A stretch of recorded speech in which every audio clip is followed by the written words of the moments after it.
To Europe now, and the end of a two-day meeting in Northern Ireland, G8 leaders now have called for a peace conference on Syria to be held as soon as possible. They're also offering $1.5 billion in humanitarian aid for the millions who've been displaced by the fighting.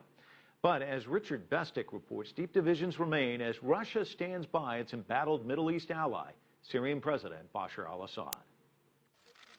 The G8 leaders were broadly marching as one, using their immense diplomatic muscle to push for peace in Syria. At the end of 2 days' tough talking, the final communique, though, made no mention of Bashar al-Assad.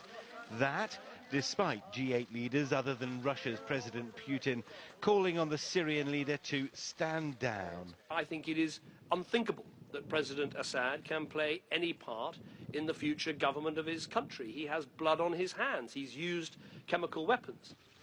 The Russian president had withstood intense pressure from G8 colleagues and changed the tone of the summit joint statement. Afterwards, he appeared in bullish mood, refusing to rule out new arms supplies for the Syrian government. The main thing is that there are different kinds of arms supplies. We supply arms within legal contracts to a legal government.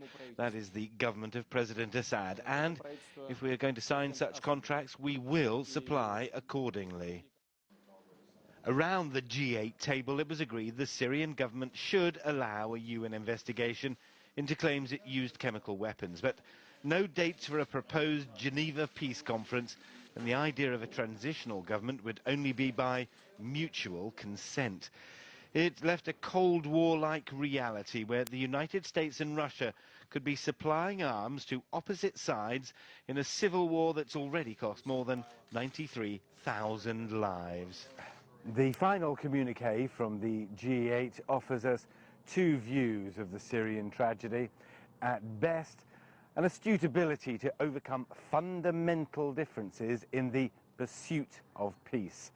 At worst, perhaps, an indication that the G8 as a body is now unable to take sides in what is one of the issues of the day.